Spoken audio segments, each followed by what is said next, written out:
You're petting your cat. They're purring, relaxed, happy, and then, out of nowhere, they bite you.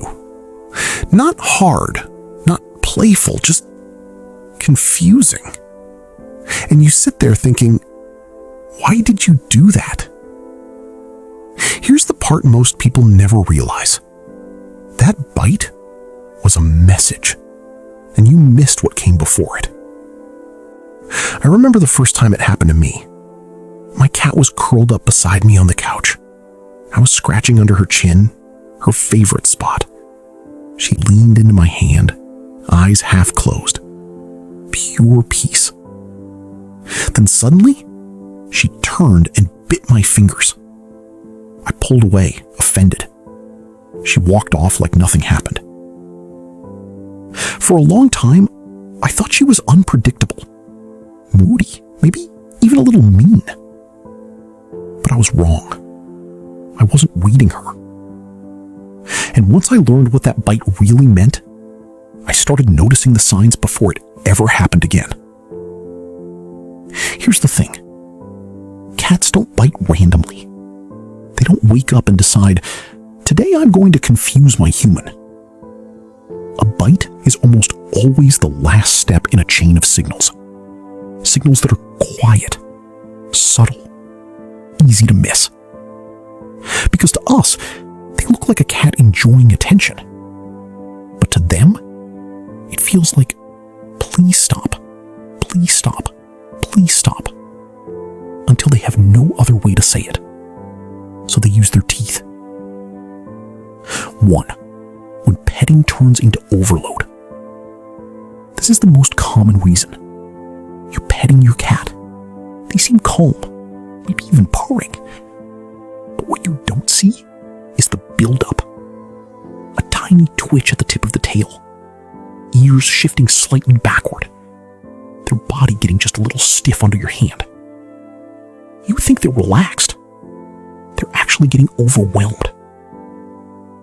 Cats have a limit for physical contact, and every cat's limit is different. For some, it's 30 seconds. For others, 2 minutes. But when you pass that limit, they don't suddenly snap. They've been asking you to stop for a while. You just didn't hear it. The bite is their final sentence. And here's the surprising part.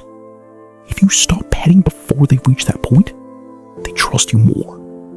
Because now you're listening. 2. When your hand becomes prey. This one starts when they're kittens. You wiggle your fingers, they pounce. You laugh, they bite.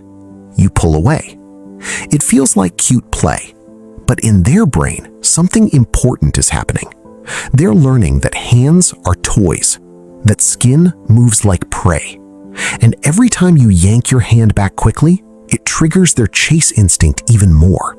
You're not stopping the behavior, you're training it. So months later, when you reach to pet them, their brain goes, oh, the moving thing I hunt. And they bite.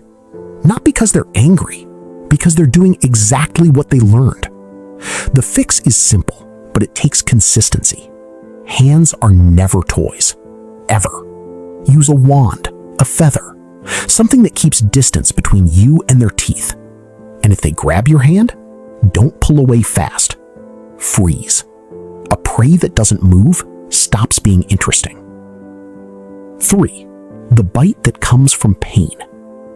This one is the hardest to realize because it doesn't feel like communication. It feels like betrayal. Your cat has never bitten you before. Then one day, you touch their back or side or jaw, and they bite hard. No warning. But here's what might be happening. They're hurting. Cats are experts at hiding pain. It's survival instinct. In the wild, showing weakness is dangerous. So they walk normally, eat normally, act normally, until you touch the exact spot that hurts. And their body reacts before their mind does. The bite isn't anger, it's protection. If biting is new, sudden, or happens only when you touch certain areas, don't assume attitude. That might be the only clue they give you that something's wrong. 4. The fear reaction. Sometimes the bite is pure reflex. You reach for them, they bite instantly. No build-up, no signals. That's not aggression. That's fear. Something startled them. A noise, a movement, a new smell, a change in the room. In that split second, their brain switches to survival mode. And in survival mode, you're not their favorite human. You're just the closest thing to push away. The worst thing you can do here is chase them or try to comfort them. Give them space. Let them hide. When they feel safe again, they'll come back. 5. The bite that means the opposite. Now here's the one nobody talks about. The gentle nibble. You're sitting calmly, they're on your lap, purring, and they lightly bite your finger. Soft, slow, no tension. That's not a warning. That's affection. Kittens groom each other with tiny nips. It's part of bonding. So when your cat does that to you, they're not treating you like a human. They're treating you like family. And if you jerk your hand away or scold them, you're accidentally rejecting a moment of trust. You can tell the difference easily. Their body is loose, eyes relaxed, no stiffness. It feels gentle, not sharp. That's what people call a love bite. So when your cat bites you, ask, were they getting overstimulated? Did I accidentally teach them hands or toys? Could they be in pain? Did something scare them? Or was it actually affection?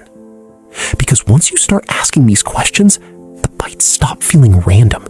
They start feeling like communication. The moment I understood this, I stopped seeing my cat as unpredictable. I started seeing her as misunderstood. And instead of getting annoyed when she bit me, I started paying attention to what she was trying to say before it happened. That changed everything. Our trust got stronger. The bites got fewer. And I realized something important. She had been talking to me the whole time. I just wasn't fluent in cat yet. If this helped you understand your cat a little better, tap like and subscribe. Because the more you understand them, the easier everything becomes. Tell me in the comments, what kind of bite does your cat give you? And did you ever realize it might mean something completely different than you thought?